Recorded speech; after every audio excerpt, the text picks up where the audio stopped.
Well, there's a big rush getting a book on the bestsellers list. I mean, seeing your author's book in print.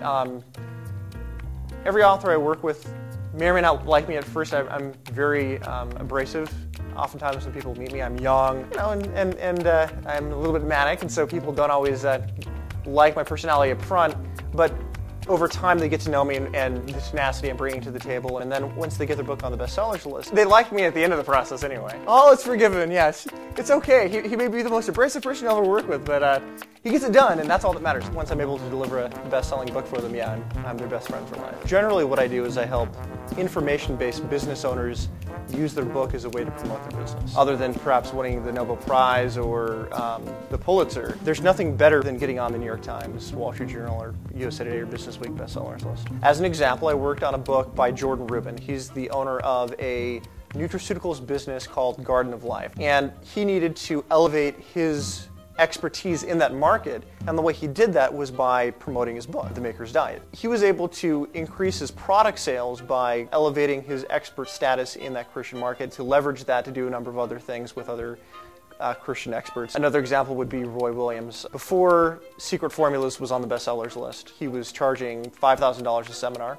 Afterwards, he was charging $20,000 a seminar. That first year after getting his book onto the bestsellers list, Roy did about 55 seminars that year because he was a New York Times and Wall Street Journal bestseller. I cheat. I look for winners. You've got to have either a lot of money or a large platform. Most of the authors I work with come to me and they have a platform, which is a name and reputation within a given industry or niche, and an ability to capitalize on that name and reputation in not only the generation of sales, but the generation of retail sales, because to get a book on the bestsellers list, the sales must go through a retail bookstore. The reason that a marketing platform is so important is that in the dictionary, where does it say publish equals marketing?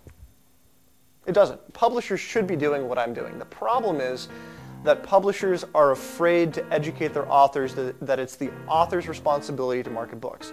There's still this idea that if you've got a great book that says something new or something great, that a publisher's going to pick it up and market it. That's not the case, but publishers want to give that impression still. Last year there were 197,000 books published. The average retail bookstore only carries 100,000 titles. Of those 100,000 titles, 70 to 80%, so 70 to 80,000 are what we call backlist titles. Backlist titles are your perennial bestsellers, your classics, and last year's bestsellers. So if there were 197,000 books published last year, that means between 160 and 170,000 books never made it onto a retail bookstore shelf. The first thing that authors have to realize is that their book doesn't sell just because it's a good book. You need to have distribution. On top of the distribution, you have a marketing plan that will generate traffic into the stores specifically to buy your book.